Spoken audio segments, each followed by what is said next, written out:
이 새벽에 나와 또 말씀을 사모하시고 또 하나님께 나와 기도하시는 모든 분들에게 하나님의 은혜와 사랑과 또 하나님의 이끄심이 있기를 간절히 소망합니다. 네, 오늘 마가복음의 3장의 말씀입니다. 네, 마가복음 3장의 구조를 보면요, 예수님의 치유 사역과 또 축사 사역을 중심으로 이루어져 있어요. 그런데 예수님의 그 사역의 중심에 이제 3장에 예수님의 사역이 쭉 이루어지고 있는데 그 중심에 한 가지 독특한 것이 들어가는데 그게 무엇이냐면 예수님께서 12제자들을 부르신다는 내용입니다. 이 마가복음을 포함한 이제 사복음서를 전반적으로 살펴보면은 이제 대부분이 예수님의 놀라운 기적과 이적과 또 행하심에 대해서 많이 나타나고 있어요. 그렇다면 우리가 여기서 한번 생각해 볼 수가 있습니다. 우리는 그냥 계속 읽기만 했지만 왜 예수님은 기적을 베푸시고 행하셨을까? 우리가 이 부분을 생각해 볼 수가 있어요. 예수님께서 왜 기적을 행하시고 이적을 행하셨을까요? 예수님께서 기적과 이적을 행하신 이유는 바로 하나님의 나라를 드러내기 위함이십니다.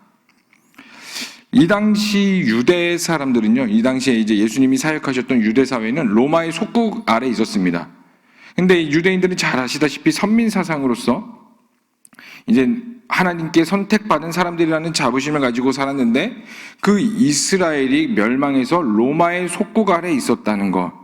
그 말은요, 그들은 소망이 없었고요, 좌절이 있었고 고통과 연민 중에 있었다는 거예요. 그런데 그들에게 찾아가셔서 예수님께서 기적을 행하셨다는 것은 단순히 그들의 삶이 불쌍해서 그들의 삶을 보고 마음이 찢어져서 네, 그런 것도 있겠지만 진짜로 예수님께서 궁극적으로 그들에게 기적과 이적과 또 죽은 자까지 살리시는 이 모든 것들을 보여주신 이유는 바로 하나님의 나라를 나타내기 위함이신데 그 하나님의 나라를 어떻게 나타내시느냐?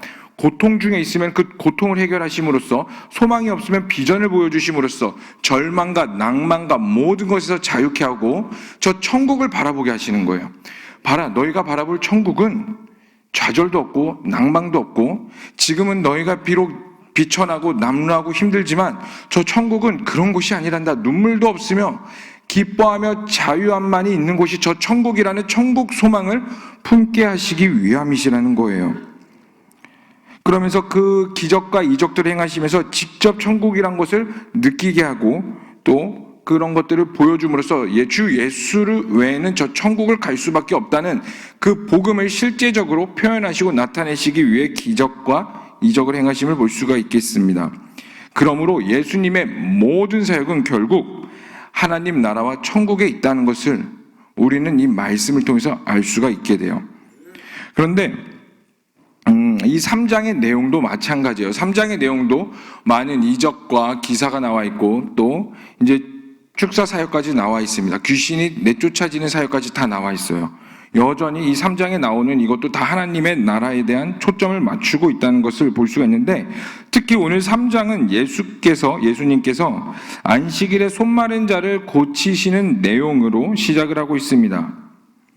이제 이 3장의 내용을 보시면 예수님께서 이 안식일에 손 마른 자를 고치려고 하시니까 이제 사람들이 두 눈을 시퍼렇게 뜨고 예수님을 바라보기 시작해요. 그들이 예수님을 바라본 이유는 야, 예수님께서 어떠한 기적을 행하실까? 이게 아니라 야, 저 안식일에 일하신다. 또 일하신다.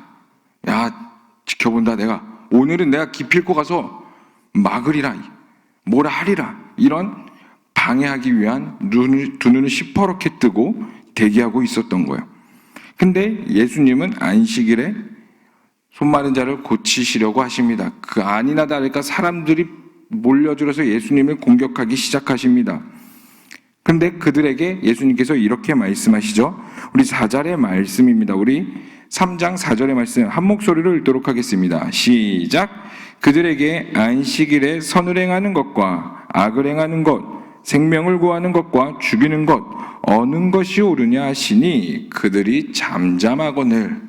예수님께서 그들에게 물어보시는 거죠. 뭐가 더 중하냐? 우리 요즘에 막 유행하는 작년인가 재작년쯤에 막 유행했던 말이죠. 무엇이 중한디? 무엇이 중하냐? 영혼을 살리는 것. 무엇이 중요하냐? 여기서 우리는 알 수 있는 거예요. 예수님의 결국 모든 초점은 바로 생명 구원에 있다는 것을 알 수가 있습니다. 그렇다면 안식일에 생명을 구하는 것, 안식일에 사역하는 것은 불법일까요? 불법을 행하시면서 예수님께서는 그 생명을 구하신 걸까요? 하나님께서 세우신 법칙을 어긋나면서 내가 새로운 율법이고 내가 새로운 일이니 내가 모든 걸 행하겠다라고 말씀하시는 걸까요? 그것도 절대 아니에요. 그럼 우리는 안식일이 대체 어떤 개념인지에 대해서 알아봐야 됩니다. 안식일은 어떤 날일까요? 바로 하나님과 관계를 맺는 날이에요. 세상의 모든 것들을 멈추고 세상에 내가 했던 모든 일, 돈 버는 거, 가정사역, 내가 중요하다고 생각했던 모든 것들을 멈추고 하나님과 관계를 맺는 날이에요. 근데 하나님이 누구세요? 생명이에요. 하나님은 모든 것이고 하나님은 생명이기 때문에 하나님과 관계를 맺는다는 건 무엇을 뜻하는 거냐면 하나님 앞에서 나의 생명을 유지한다는 거예요. 즉 안식일은 생명과 직결되어 있는 것입니다. 그럼으로써 안식일을 지킴으로써 우리는 날마다 소생케 되며 안식일 가운데 하나님과의 관계를 맺으며 매주 새로운 사람이 되고 그 안에서 다시 새로 살아갈 능력을 얻게 되는 것입니다. 내가 바로 하나님의 사람이며 나의 근원은 어디인지를 다시 한 번 더 생각하게 되고 재결단하는 것이 바로 안식일이라는 거예요. 즉 안식일은 생명과 같은 날인데 그런 안식일에 예수님께서 사역을 하시는 것은 불법이 아니라 예수님께서 이 땅에 오신 목적을 다시 한 번 더 명확히 상기시키는 일입니다. 예수님께서 이 땅에 왜 오셨어요? 생명을 주기 위해 오셨다는 거예요. 즉 생명을 주고자 내가 이 땅 가운데 왔다. 결국 내가 안식일의 주인이다라고 말씀하시는 이유도 결국 내가 이 땅에 온 이유가 생명을 주기 위함이고 나를 믿는 자마다 멸망치 않고 영생을 얻는다는 그 말씀을 내가 온전히 선포하고 행하기 위해 왔다라는 것을 우리가 이 안식일을 통해서 알 수가 있게 되는 것입니다. 결국 예수님의 모든 초점은 영혼 구원에 있다는 것이에요. 이것을 여러분들이 믿고 우리도 영혼 구원을 위해 힘차게 달려나가기를 소망합니다. 그런데 바리새인들과 헤롯 당원들이 이제 예수님을 공격하기 시작하고 심지어 6절을 살펴보면은 예수님을 어떻게 죽일까 의논했다고 말을 하고 있어요. 근데 여러분 잘 알다시피 이 바리새인들은 안식일을 지키고 말씀을 배우며 심지어 이들은 말씀을 달달 외우고 율법을 지키기 위해 누구보다 노력했던 자들이에요. 만약에 바리새인들과 우리와 신앙생활을 비교해보죠. 우리는 그들의 삶을 쫓아갈 수가 없어요. 그들은 한여름에도 그 옷과 모든 것들을 갖춰 입고 그들은 먹는 거에서부터 다 절제를 하며 하나님의 말씀과 모든 삶의 부분에서 심지어 이스라엘에 가보면은 그 안식일만 돼도 이제 엘리베이터 누르는 것만으로도 일이다 생각하여서 안식일에는 층층마다 다 멈추는 제도도 있다고 합니다. 이런 것들을 봤을 때 우리는 그들의 삶을 절대로 쫓아갈 수가 없는데 왜 그들은 예수님을 모르는 것일까요? 왜 안식일을 완성하러 오시는 예수님을 공격하는 것을 넘어 죽이려고 의논까지 했을까요? 왜 그들은 율법을 삶에서 온전히 지켰지만 예수님을 보지 못했을까요? 바로 말씀에 대해서 지식적으로만 알았지 그 본질에 대해서 그들을 알려고 하지 않았다는 것입니다. 여러분, 말씀은요, 자기를 죽이고 권위와 생각과 심지어 내 생명까지 포기함으로써 참된 생명과 진리를 붙잡게 해주는 게 바로 말씀이에요. 근데 이들은 말씀을 통해 자신의 권위를 내세우고 자신의 위치와 이익을 챙기려고 했다는 거예요. 그러다 보니까 모든 것을 포기하게 만드는 이 진리의 말씀이 들어오니 그들이 견딜 수가 없었던 것입니다. 그들이 그 하나님의 말씀에 온전히 나아갈 수가 없었던 거예요. 바리새인들 사실 그들도 말씀에서 희생을 했어요. 말씀 때문에 포기를 했고요. 율법 때문에 그들의 삶을 포기하면서까지 그 율법을 붙잡았던 자들이에요. 먹고 싶은 거 하고 싶은 행동들, 그들의 교리와 그들의 율법 가운데서 자신을 희생하며 살았지만 그 희생이 진짜 하나님의 말씀을 위한 희생이 아니라 자신의 이익과 권리를 지키기 위한 희생으로 변질되다 보니까 하나님을 온전히 알 수 없고 그 예수님을 온전히 알 수가 없었던 것입니다. 사랑하는 성도님들, 진짜 생명을 얻기 위해 희생되어지는 그 말씀을 우리가 붙잡아야 된다는 거예요. 우리가 말씀을 통해서 왜 희생해야 됩니까? 예수님의 그 생명을 붙잡아야 되기 때문이에요. 우리가 말씀을 통해서 우리를 왜 절제하며 살아야 되겠습니까? 세상 사람들이 기독교인들을 보고 말씀을 지키며 살아가는 자들을 보고 욕해요. 왜 그렇게 미련하게 사냐? 심지어 같은 그리스도인조차도 진짜 잘 믿는 사람들을 보면서 왜 그렇게까지 해야 되냐? 너만 유별나게 하냐? 그렇게 손가락질하고 비판을 합니다. 근데 그럼에도 불구하고 왜 우리가 그 말씀을 붙잡는 거예요? 그 안에 생명이 있기 때문이에요. 영혼 구원이 있기 때문이에요. 예수님이 왜 말씀을 선포하며 왜 이 땅 가운데 오셨는지를 알기 때문이에요. 예수님은 영혼 구원으로 오셨기 때문에 우리도 그것을 안다면은 때로는 너무나 힘들고 세상에게 지탄을 받을지라도 심지어 같은 교회 다니는 사람들에게도 욕을 먹을지라도 그 말씀을 붙잡을 수밖에 없는 거예요. 왜? 그 안에 영혼 구원이 있으니까. 그리고 그 진리의 말씀이 오히려 유대 사회를 어지럽히고 더럽히니까 당연히 예수님은 제거의 대상이 될 수밖에 없는 겁니다. 그리고 또 20절과 29절의 말씀을 살펴보면 예수님의 가족들이 예수님에게 미쳤다라고 표현을 해요. 그리고 또 예루살렘에서 내려온 서기관들은 예수님을 보고 뭐라고 말하냐면 귀신의 왕 바알세불이다, 이렇게까지 표현을 하고 있습니다. 그래서 예수님께서 그 유명하신 말씀 28절에서 29절까지의 말씀을 선포하고 계시죠. 우리 다 함께 읽어보도록 하겠습니다.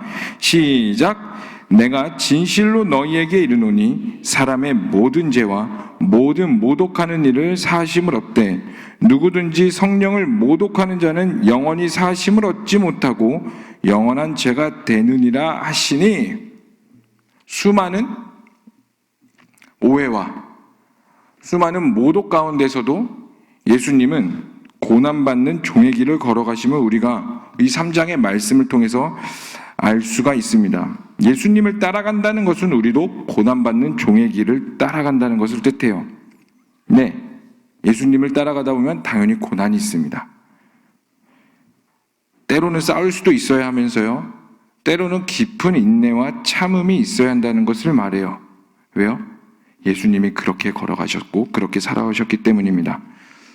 그렇다면 우리도 그 예수님을 그렇게 따라가야 되는데, 여기서 우리가 한 가지 더 중요한 포인트를 붙잡고 갔으면 좋겠는 게 무엇이냐면, 그런데 예수님의 모든 사역을 보면은 그 안에는 근거와 중심이 있었다는 것을 우리가 볼 수가 있어요. 예수님께서 안식일에 싸우신 것도 그냥 싸우신 게 아니에요. 바리새인들 그냥 나의 적대자들이니까 무조건 싸워야지, 그렇게 싸우신 게 아니에요. 예수님이 바리새인들과 싸우게 논쟁하신 것도 다 이유가 있으셨고 정확한 근거와 중심이 있으셨기에 싸우신 것이고 주때 있게 당신의 일을 행하신 겁니다. 다시 한 번 더 말씀드리지만 예수님의 사역의 근거와 중심이 무엇이에요? 결국 영혼과 다시 돌아와서 생명이에요. 생명. 예수님의 모든 사역의 중심엔 생명이 있기 때문에 그 생명이 근거가 되고 예수님의 모든 사역의 중심이 되니까 바리새인들과 논쟁하실 수밖에 없고 싸울 수밖에 없다는 것입니다. 제 선배 목회자분들이 이제 저에게 많은 조언을 해주세요. 수많은 조언들이 있고 수많은 분들이 저에게 조언을 해주시는데 동일한 조언 몇 가지가 있는데, 그래도 그분들이 다 똑같이 하는 수많은 조언들 중에 한 가지가 무엇이냐면 모든 사역에는 명분과 근거가 있어야 한다라고 늘 말씀해 주시더라고요. 처음에는 그게 사실 뭔 말인지 잘 몰랐어요. 근데 이걸 하다 보니까 모든 사역에는 진짜 명분과 근거가 있어야 되는구나를 좀 깨닫게 됩니다. 명분과 근거가 없으면은 내가 어떠한 큰 사역을 할지라도 금방 흔들리게 돼요. 근데 내가 정확한 명분과 근거가 있게 되면은 어떠한 어려움과 힘듦이 오더라도 잠깐 흔들릴 수는 있겠지만 다시 금방 중심을 잡을 수 있게 됩니다. 그런데 결국 예수님의 사역도 명분과 정확한 근거가 있었기에 그 어떠한 공격과 핍박과 심지어 바알세불이다라는 엄청난 조롱을 당하면서까지 조롱을 당하시면서도 그들 가운데서 하나님의 일을 행하실 수가 있었던 것입니다. 예수님께서 안식일에 논쟁이 일어날 것을 아심에도 불구하고 굳이 손 마른 자를 고치시고 안식일에 사역을 하신 이유가 뭐예요? 진짜 생명을 선포하시기 위함입니다. 이 생명과 천국과 진리를 선포하는데 방해하는 것들이 있으니까 어쩔 수 없이 논쟁하시고 그들과 싸우시게 되신 거예요. 그렇다면 우리도 인생을 살아가고 수많은 사람들을 만나게 될 것이고 살아가면서 여러 가지 어려움과 힘듦이 있을 것인데 내 삶의 근거와 중심은 뭐가 돼야 될까요? 우리 삶에도 정확한 명분과 근거가 있어야 돼요. 심지어 교회에서 봉사를 하는 것도, 가정사역을 하는 것도, 또 다양한 곳에서 하나님의 일을 행하며 길거리에 가면서도 쓰레기를 줍는 사역을 할지라도, 어저께 우리가 봤었죠. 노방전도 하는 모든 것들의 그 근거가 바로 무엇이 되어야 될까요? 바로 우리의 근거는 예수님이 되셔야 된다는 거예요. 가정에서 모든 사역도 예수님이 되셔야 되고, 직장과 학업과 모든 영역에서 우리의 사역의 근거와 중심은 바로 예수님이 되셔야 된다는 것입니다. 예수님이라면 어떻게 하셨을까? 예수님이라면 어떠한 마음으로 영혼을 품으셨을까? 예수님이라면 이 상황 가운데서 어떻게 일을 행하셨을까라는 마음으로 모든 사역의 우리의 중심과 그 근거가 바로 예수님이 돼야 된다는 거예요. 자, 오늘날을 살아가는 사회를 한번 봅시다. 미혹이 판치는 시대예요. 예수님께서 마지막 때에 이제 첫 번째 근거로 바로 미혹이 일어날 것이라고 말을 하고 있습니다. 여러분, 미혹이 뭐죠? 올바른 진리의 길을 가지 못한다는 거예요. 무엇이 길이고 무엇이 정답인지를 알지 못하고 그것들을 분별하지 못하게 하는 것이 바로 미혹입니다. 근데 이 마지막 때가 될수록 이 미혹이 더욱더 판친다고 말씀하고 계세요. 자, 오늘날 사회 어떻습니까? 네, 무엇이 진짜인지 몰라요. 뉴스에 수많은 이야기들이 나오고 있습니다. 예전에는 뉴스를 보면 아이고 그러면 안 되지, 아이고 저게 뉴스가 진짜지, 뉴스를 보면 에이 설마 뉴스가 거짓말을 하겠어, 이러한 생각이 지배적이었단 말이에요. 근데 오늘날 뉴스를 보면 어때요? 야, 이거 조작된 거 아닌가? 뭔가 이슈가 또 뻥 터지기 시작하면은 야, 뭔가 또 배우를 숨기려고 이 이슈를 터뜨려서 잠잠시키려는 거 아닌가? 수많은 의심부터 하게 만듭니다. 근데 놀라운 건 이 의심이 세상적인 의심에서 끝나는 것이 아니라 하나님과의 관계와 혹은 사람과의 관계의 의심까지 만들어 간다는 거예요. 미혹의 영이 이 시대를 지배하고 있는 사회를 우리가 살아가고 있음을 보게 됩니다. 그런데 이 미혹의 시대에서 우리가 명확하게 살 수 있고 승리할 수 있고 올바른 진리의 길을 갈 수 있는 것은 바로 명확한 근거가 있어야 된다는 거예요. 그 명확한 근거의 말씀이 우리를 예수 그리스도의 삶 가운데서 온전히 올바로 살아갈 수 있으며 우리가 그 진리의 길을 걸어갈 수 있겠다 만들어준다는 것입니다. 다시 한 번 더 말씀드리지만 우리의 명확한 근거와 중심은 예수님이세요. 그 예수 위에는 다른 것이 없고요, 진리도 없으며 오직 예수 이름 밖에는 구원이 없음을 우리에게 주신 일이 없다고 분명히 성경은 말을 하고 있습니다. 그렇기에 예수 그리스도가 여러분 삶의 명확한 근거가 되시기를 소망합니다. 이 3장의 말씀, 다시 본문으로 돌아와서 이제 예수님의 명확한 근거에 의해서 사역을 하시는 이 내용들이 쭉 나와 있지만, 제가 초반에 말씀드린 것처럼 이 예수님의 12제자의 부르심을 이 가운데 들어가는 것을 또 보게 됩니다. 네, 예수님의 기적을 보고 많은 사람들이 예수님을 추종하고 따르기 시작합니다. 그런데 이제 3장 중반부터 13절부터 예수님은 이렇게 그 제자들을 부르실 때 이렇게 부르셨어요. 우리 13절의 말씀 다 함께 읽어보도록 하겠습니다. 시작. 또 산에 오르사 자기가 원하는 자들을 부르시니 라고 말을 하고 있습니다. 예수님께서 제자들을 부르실 때 자기가 원하는 자들을 부르셨다고 했어요. 그 당시에 슈퍼스타였던 예수님, 많은 사람들이 예수님을 따라갔지만 그 많은 사람들 중에서 예수님은 당신이 원하시는 자들을 부르십니다. 그리고 14절과 15절을 통해서 그들을 어떤 자들을 부르셨는지, 또 그들을 왜 부르셨는지에 대한 내용이 나와 있는데 우리 14절에서부터 15절까지의 말씀 다 함께 읽어보도록 하겠습니다. 시작. 이에 12를 세우셨으니 이는 자기와 함께하기 또 전도도 하며 귀신을 내쫓는 권능도 가지게 하려 하심이라, 이렇게 말을 하고 있습니다. 자, 첫 번째로 예수님은 어떤 자들을 부르셨냐면 자기와 동행할 수 있는 자들을 부르셨다고 성경은 말을 하고 있어요. 자, 자기와 동행하는 자를 부르셨다는 것은 무엇을 뜻하냐면 하나님 나라를 위해서 자신을 희생하며 헌신할 자를 부르셨다라고 말을 하고 있습니다. 다시 말해서 모든 영역에서 하나님의 나라를 세우기 위해 부르심의 자리에서 내가 가진 자아와 생각과 욕구를 버려버리고 하나님의 뜻을 구하며 하나님의 뜻을 행할 수 있는 자들을 부르셨다는 거예요. 그렇다면 우리도 예수님을 따라가는 제자의 삶을 살아간다는 건 무엇이냐면 내 삶 가운데서 하나님의 나라를 위해 마땅히 희생해야 된다는 것입니다. 근데 그 희생이 다른 것이 아니라 결국 나 자신의 욕구와 죄와의 싸움에서 이기는 희생이 필요하다는 거예요. 피 흘리는 희생이 필요하다는 것입니다. 사랑하는 성도님들, 죄를 끊어버리고 죄를 과감히 버릴 수 있는 자들을 하나님께서 우리를 이 시대에 부르시고 계세요. 결국 이 마지막 때의 싸움은 결국 무엇이 되겠냐면 거룩의 싸움입니다. 거룩이 무엇이죠? 구별됨이에요. 과연 내가 이 죄 가운데서 적당히 타협하면서 살아가는 것이 아니라 철저히 죄와 싸우면서 구별되며 거룩하게 살 수 있는가?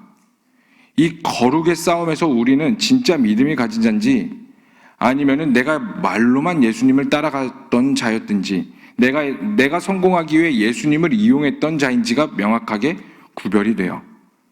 근데 예수님은 자기랑 함께 하실 수 있는 자들, 자기를 따를 수 있는 자들, 즉 거룩하고 구별된 삶을 살 수 있는 자들을 부르신다고 분명히 말씀하고 계십니다. 왜냐하면 예수님과 동행한다는 것은 죄를 멀리하는 삶을 살기 때문이에요. 그리고 그들과 동행하시면서 무엇을 하신다고 말씀하셨냐면 전도도 하며 라고 분명히 말씀하고 계십니다. 여러분, 전도는 1차원적인 것은요, 복음을 전하는 일입니다. 맞죠?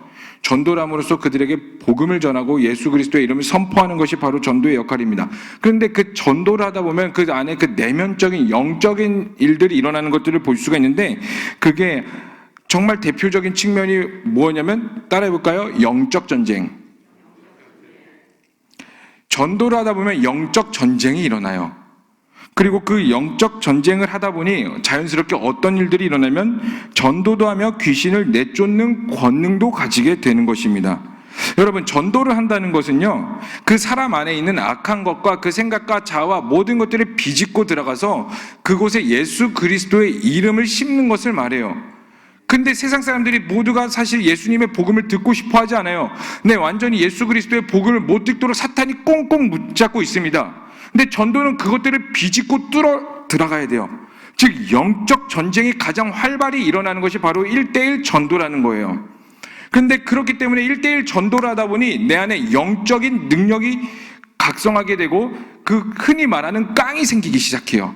근력이 생기기 시작하는 것입니다. 혹시 여러분 가운데에 혹시 영적으로 많이 침체되어 있으시고 어려우시거나 아니면 영적인 증진을 원하신다면 전도하세요. 나아가서 1:1 전도해 보세요. 싸우게 됩니다. 자연스럽게 영적 전쟁이 일어나게 돼요. 그리고 그 영적 전쟁을 하다 보면 내 능력이 부족함을 알고 하나님께 엎드리고 기도하게 되고 하나님 앞에 다시 새 힘을 얻으면서 다시 나아가게 되는 것입니다. 그러면서 내 영적인 것들이 점점 더 증진이 되고 근력이 생김으로써 세상에 어떤 것이어도 그것 가운데 능히 이길 수 있는 힘이 생긴다는 것입니다. 그렇게 자연적인 영적인 전쟁이 이루어지고 그러면서 자연스럽게 하나님의 군사로 세워지게 됩니다. 이것이 바로 제자의 역할이며 우리를 부르신 목적이에요. 그런데 이 부르심에도 하나님의 명확한 근거와 목적이 있음을 보게 돼요. 왜요? 왜 부르셨나요? 결국 하나님의 나라를 이루기 위해, 영혼 구원을 위해. 말씀을 마무리하겠습니다. 하나님의 모든 사역과 모든 일에는 근거와 이유가 있어요. 예수님께서 사역을 하신 것도 근거가 있었어요. 영혼 구원이라는. 예수님께서 제자를 부르시는 것도 다 근거가 있었어요. 영혼 구원과 하나님의 나라를 이루기 위한다는. 그렇다면 이제 이 마지막 시대에 예수님을 따라가는 우리에게도 예수님이라는 명확한 근거가 있으셔야 해요. 혼탁하고 미혹된 세상을 이길 수 있는 이 시대를 살아갈 수 있는 것을 예수님이라는 것을 마음으로 깨달아 이 마지막 시대에 진정한 예수님의 제자가 되기를 소망합니다. 그래서 이 시간 우리가 함께 좀 기도하십시다. 우리가 함께 좀 기도하길 원하는 것은 하나님, 우리에게도 예수 그리스도라는 명확한 근거를 가지고 살아가게 하시옵소서.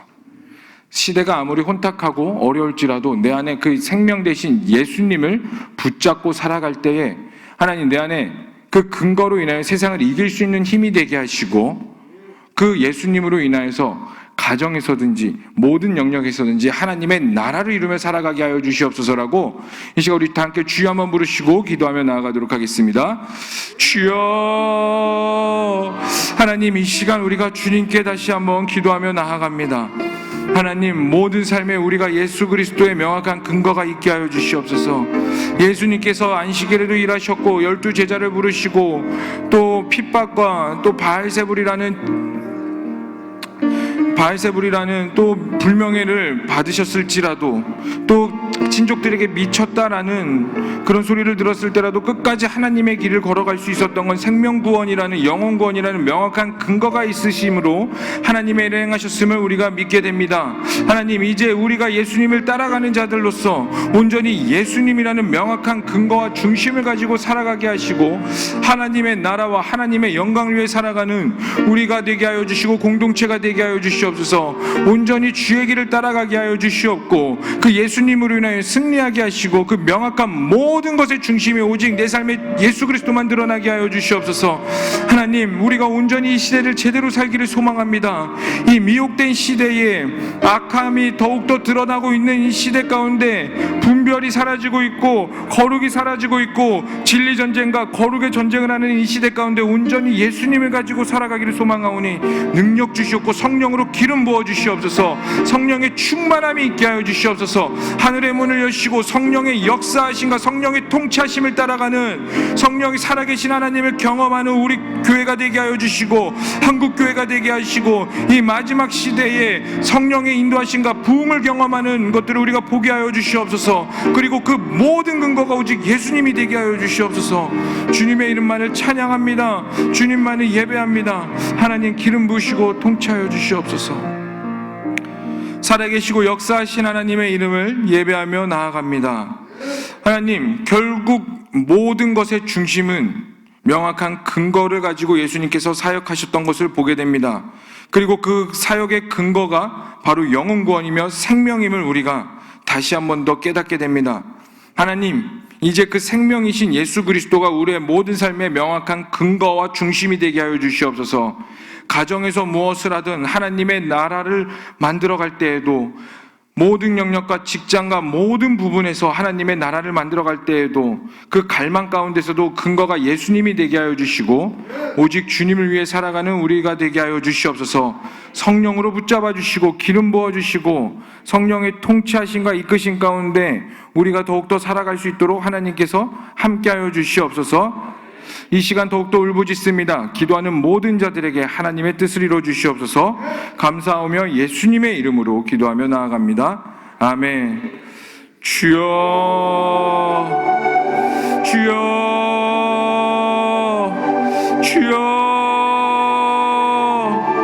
하나님, 이 시간 우리가 다시 한 번 더 울부짖으며 기도합니다.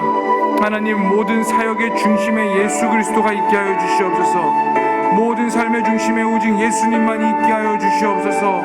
우리 삶의 이유가 예수님이 되게 하여 주시고 모든 것 가운데 예수님